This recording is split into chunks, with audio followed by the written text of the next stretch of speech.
اللهم صل على سيدنا ومولانا محمد أفضل صلواتك بعدد معلوماتك وبارك وسلم وصل عليه. بسم اللہ الرحمن الرحیم.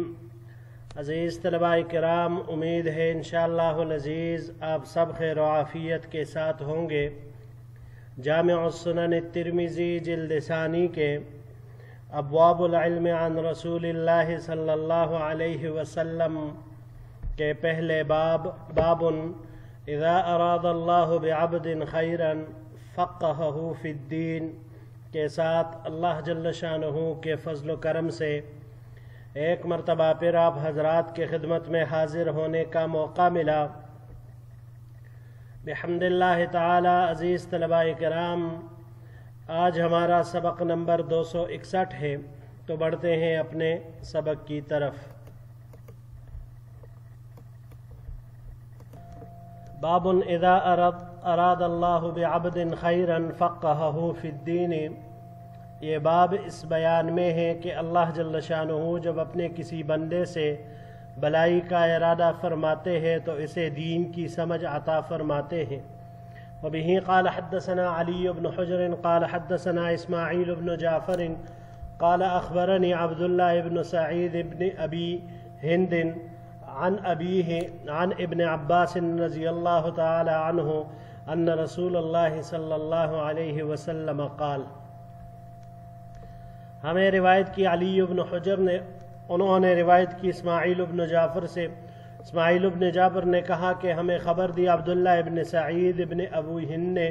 یہ اپنے والد یعنی سعید ابن ابو ہند سے روایت کرتے ہیں، اور سعید عبداللہ ابن عباس رضی اللہ تعالی عنہما سے روایت کرتے ہیں کہ حضور نبی کریم صلی اللہ علیہ وسلم نے ارشاد فرمایا: من یرد اللہ بہ خیرا یفقہہ فی الدین.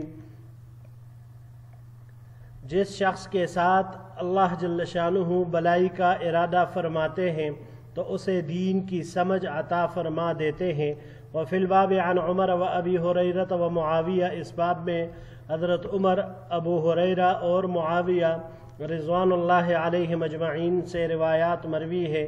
ھذا حدیث حسن صحیح. یہ حدیث حسن صحیح ہے. جی عزیز طلباء کرام، ابواب العلم کا پہلا باب، اس سے تفقہ فی الدین کی فضیلت معلوم ہوئی، علم اور اہل علم کی فضیلت بھی معلوم ہوئی کہ جس شخص سے اللہ جل شانہ خیر اور بلائی کا ارادہ فرماتے ہیں تو اسے دین کی فہم اور سمجھ عطا فرما دیتے ہیں. اللہ جل شانہ اس انسان کو قرآن و سنت میں اعلیٰ درجے کی سمجھ اور اس پر عمل کرنے کی توفیق عطا فرما دیتے ہیں. فقیہ، بعض حضرات نے اس کی تعریف یوں کی ہے: الزاہد فی الدنیا، الراغب فی الآخرۃ، البصیر بامر دینہ، المداوم علی عبادت ربہ. فقیہ وہ شخص ہے جسے دنیا سے بے رغبتی کا ملکہ حاصل ہو. الراغب فی الآخرۃ، آخرت کی زندگی میں رغبت شوق رکھنے والا ہو، یعنی اسی کی تیاری میں لگا رہتا ہے. البصیر بامر دینہ، دینی امور میں اسے خوب بصیرت سمجھ بوجھ حاصل ہو. اور اسی طرح آخری المداوم علی عبادت ربہ، کے اپنے رب کی عبادت، اپنے پروردگار کی عبادت وہ پابندی کے ساتھ شریعت کے مطابق کرتا ہو. تو یہ تمام صفات جس شخص میں پائے جائے تو وہ فقیہ کہلاتا ہے. کیونکہ دین کی سمجھ یہ نہیں ہے کہ انسان کچھ نقوش جان لے، چند ایک کتاب یاد کر لے، طوطے کی طرح رٹا لگا لے، یا اس کو سمجھ لے، پڑھ لے. اصطلاحات یاد کرنے کا نام یہ دین کی سمجھ بوجھ نہیں ہے، بلکہ دین کی صحیح سمجھ اس بات پر موقوف ہے کہ انسان نے جو کچھ پڑھا ہے اس پر سنت کے مطابق اہتمام سے عمل کرے. اب اس سے یہ بات بھی ہمارے علم میں آئی، معلومات میں آئی کہ جس انسان کو دین کی سمجھ حاصل نہ ہو تو گویا وہ ایک بہت بڑے خیر سے محروم ہے۔ جی بڑھتے ہیں اگلے باب کی طرف۔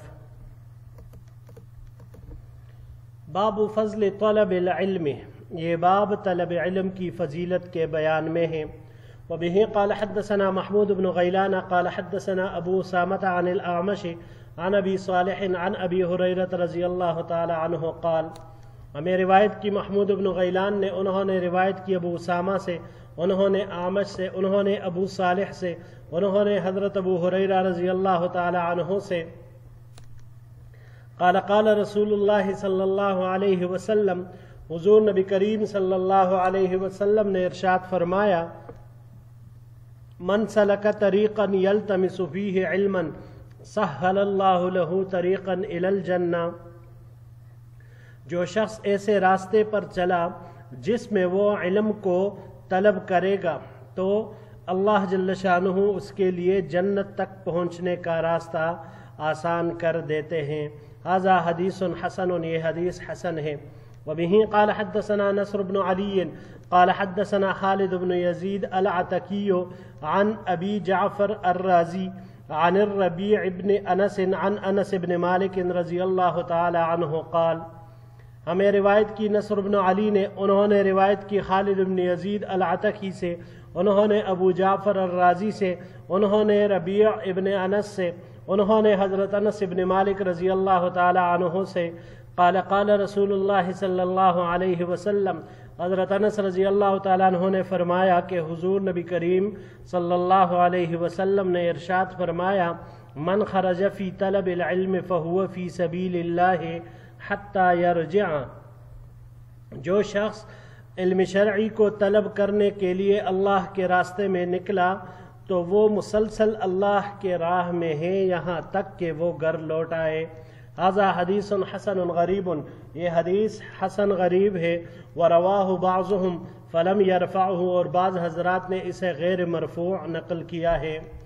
وبه قال حدثنا محمد بن حمید الرازی قال حدثنا محمد بن المعلى قال حدثنا زیاد بن حیثمة عن ابی داود عن عبد الله بن سخبرة عن سخبرة عن النبی صلی اللہ علیہ وسلم قال، ہمیں روایت کی محمد بن حمید الرازی نے، انہوں نے محمد بن المعلى سے، انہوں نے روایت کی زیاد بن حیثمہ سے، انہوں نے ابو داود سے، انہوں نے عبداللہ ابن سخبرہ سے، انہوں نے سخبرہ رضی اللہ تعالی عنہ سے، اور سخبرہ رضی اللہ تعالی عنہ نے حضور نبی کریم صلی اللہ علیہ وسلم سے روایت کیا ہے، قال کہ آپ علیہ الصلاۃ والسلام نے ارشاد فرمایا، من طلب العلم کان کفارۃ لما مضی، جو شخص علم طلب کرتا ہے تو وہ اس کے گزشتہ صغیرہ گناہوں کے لیے کفارہ ہو جاتا ہے۔ ھذا حدیث ضعیف الاسناد، یہ حدیث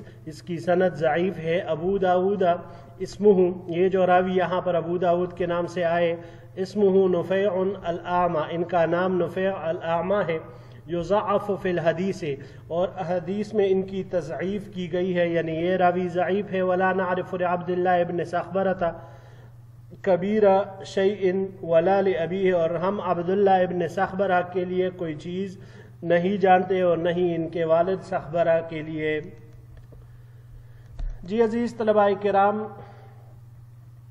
پہلے باب میں چونکہ ہم نے پڑھا کہ انسان بہتر وہ ہے جس کے ساتھ اللہ خیر اور بلائی کا ارادہ کرے تو اسے دین کی سمجھ بوجھ عطا فرما دیتے ہیں۔ اب جو شخص دین سیکھنے کے لیے، علم حاصل کرنے کے لیے، قرآن و سنت کو سیکھنے سمجھنے کے لیے سفر کرتا ہے، علم حاصل کرتا ہے، تو اس کی فضیلت کیا ہے؟ اس روایت میں، اس باب کے تحت ان تمام روایات میں آپ علیہ الصلاۃ والسلام نے اس کے متعلق ارشاد فرمایا۔ پہلی حدیث کے جو شخص طلب علم کے لیے گھر سے نکلتا ہے، سفر کرتا ہے، تو گویا کہ اللہ تعالیٰ اس کے لیے جنت تک پہنچنے کا راستہ آسان کر دیتا ہے۔ تو معلوم ہوا کہ علم کے لیے علم طلب کرنے کے لیے سفر کرنا یہ مستحب ہے۔ حضرت موسیٰ علیہ السلام بھی سیکھنے کے لیے حضرت خضر علیہ السلام کی طرف سفر کیے تھے۔ حضرت جابر بن عبداللہ رضی اللہ تعالیٰ عنہ کے متعلق پڑھا ہے کہ 1 ماہ کی مسافت کے بقدر آپ علیہ السلام کے صرف ایک حدیث کو یاد کرنے سننے کے لیے، اس کو حاصل کرنے کے لیے عبداللہ ابن قیس رضی اللہ تعالیٰ عنہ کے پاس تشریف لے کر گئے تھے۔ دوسری روایت میں ذکر ہوا کہ جو شخص علم دین حاصل کرنے کے لیے اپنے وطن اور شہر سے نکلتا ہے، اب وہ علم یہ بھی یاد رکھیے گا عزیز طلباء کرام کہ وہ علم چاہے فرض عین کے درجے کا ہو، چاہے فرض کفایہ ہو یا ضروری ہو یا جو بھی ہو، یعنی اسے حاصل کرنا شرعاً اس کے لیے ضروری نہ بھی ہو، تو بھی اس طالب علم کے لیے راہ خدا یعنی اللہ کے راستے میں جو مجاہد دشمن سے لڑتا ہے تو یہ اس کی طرح ہے۔ جو اجر و ثواب اس مجاہد کو دشمن کے مقابلے میں ملتا ہے، وہی ثواب اس طالب علم کو علم طلب کرنے کے لیے جو اللہ کے راستے میں ہے اس کو بھی ملتا ہے۔ کیونکہ جس طرح ایک مجاہد اپنے گھر بار کو چھوڑ کر اعلاء کلمت اللہ کے لیے، دین کی سربلندی کے لیے ہر قسم کی تکالیف برداشت کرتا ہے، تو ایسے ہی ایک طالب علم بھی اپنے گھر بار کے آرام اور سکون کو چھوڑ کر، راحت کو چھوڑ کر سفر کی مشقتیں برداشت کرتا ہے اور علم حاصل کرتا ہے، تو یہ ثواب میں اسی کی طرح ہے۔ اور یہ اجر و ثواب اس طالب علم کے لیے حصول علم سے فارغ ہو کر گھر واپس آنے تک ہے، یعنی جب یہ اخلاص کے ساتھ علم حاصل کر لیتا ہے اور واپس اپنے گھر لوٹتا ہے تو اس کی حیثیت اب ایک رہنما اور مصلح کی سی ہوتی ہے، کیونکہ یہ اب حضور نبی کریم صلی اللہ علیہ وسلم کا وارث بن چکا ہوتا ہے۔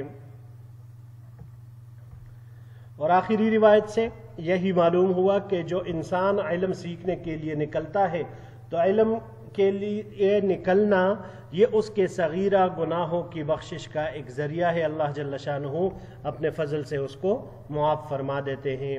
آخری روایت کی طرف باب کی طرف بڑھتے ہیں جی۔ باب ما جاء فی کتمان العلم، یہ باب علم کی بات چھپانے کے بیان میں ہے۔ وبه قال حدثنا احمد بن بديل ابن قريش اليامي الكوفي قال حدثنا عبد الله بن نمير عن عمارة بن زازان عن علي بن الحكم عن عطاء عن ابي هريرة رضي الله تعالى عنه قال، ہمیں روایت کی احمد بن بدیل ابن قریش الیامی کوفی نے، انہوں نے روایت کی عبداللہ ابن نمیر سے، انہوں نے عمارہ ابن زازان سے، انہوں نے علی ابن حکم سے، انہوں نے روایت کی عطاء سے، اور عطاء نے روایت کی حضرت ابو ہریرہ رضی اللہ تعالی عنہ سے، قال قال رسول اللہ صلی اللہ علیہ وسلم، کہ حضور نبی کریم صلی اللہ علیہ وسلم نے ارشاد فرمایا، من سئل عن علم علمہ ثم کتمہ الجم یوم القیامت بلجام من النار، جس شخص سے علم کی کوئی ایسی بات پوچھی گئی جو اسے معلوم تھی مگر پھر بھی اس نے اسے چھپایا، یعنی اس کو نہیں بتایا، تو قیامت کے دن اس کے منہ میں آگ کی لگام ڈالی جائے گی۔ وفی الباب عن جابر وعبد اللہ ابن عمر، اس باب میں حضرت جابر اور عبداللہ ابن عمر رضی اللہ تعالی عنہما سے روایات مروی ہے۔ حدیث ابی ہریرہ حدیث حسن، حضرت ابو ہریرہ رضی اللہ تعالی عنہ کی حدیث حسن ہے۔ جی عزیز طلباء کرام، کتمان علم یہ ایک انتہائی مذموم پہل ہے کہ دینی بابت میں دینی بات چھپانے پر کہ جو اس کو معلوم ہو اور جب اس سے پوچھی جائے تو پھر بھی اسے وہ نہیں بتاتا، تو قیامت کے دن یہ اس وعید کا مستحق ہوگا، اس سزا کا، کہ اس کے منہ میں آگ کی لگام داخل کی جائے گی، کیونکہ دنیا میں اس نے اپنے اس منہ کو تکلیف دینا گوارا نہیں کیا تھا جب اس سے ایک ایسے مسئلے کے بارے میں پوچھا گیا جو اس کے علم میں تھا۔ اب یہاں پر کتمان علم سے دین کی ایسی بات مراد ہے کہ جس کی تعلیم ضروری اور لازمی ہو، مثال کے طور پر آپ اس کو یوں سمجھیے عزیز طلباء کرام کہ کوئی کافر اسلام قبول کرنے کے لیے اسلام کے بارے میں سوال کرتا ہے، یا نماز کے وقت کے بارے میں نماز کے مسائل دریافت کرتا ہے، یا کسی مسئلے کا شرعی حکم معلوم کرنا چاہتا ہے کہ یہ چیز اسلام میں حلال ہے یا حرام ہے، تو یہ سب کے سب امور ایسے ہیں کہ جن کا جواب دینا انتہائی ضروری ہے، کیونکہ اس کے ساتھ ایک بندے کا بالکل اسلام میں داخل ہونا اور نہ داخل ہونا اس کے اوپر موقوف ہے۔ تو اسی کے متعلق جب وہ جواب دینا ضروری نہ سمجھے تو پھر قیامت کے دن اس کو لگام آگ کی لگائی جائے گی۔ بعض حضرات کے نزدیک علم سے مراد علم شہادت ہے، یعنی اگر کسی معاملے میں اس کی گواہی مطلوب ہو اور اسے اس بات کا صحیح اور یقینی علم بھی ہو تو بھی اس پر لازم ہے کہ اس کی گواہی دے۔ اس کی گواہی سے کسی کا بھلا ہو جائے گا، کوئی بے گناہ بچ جائے گا، حقدار کو اس کا حق مل جائے گا، انصاف مل جائے گا۔ پھر بھی یہ گواہ نہ دے تو بھی یہ اس وعید کا مستحق ہوگا کہ قیامت کے دن اس کے منہ میں آگ کی لگام ڈالی جائے گی۔ اللہ جل شانہ ہم سب کی حفاظت فرمائے۔ جی عزیز طلباء کرام، یہی تک ہمارا آج کا سبق تھا۔ انشاءاللہ العزیز زندگی رہی تو اگلے درس میں ایک نئے باب کے ساتھ پھر آپ کی خدمت میں حاضر ہوں گے۔ السلام علیکم ورحمۃ اللہ وبرکاتہ۔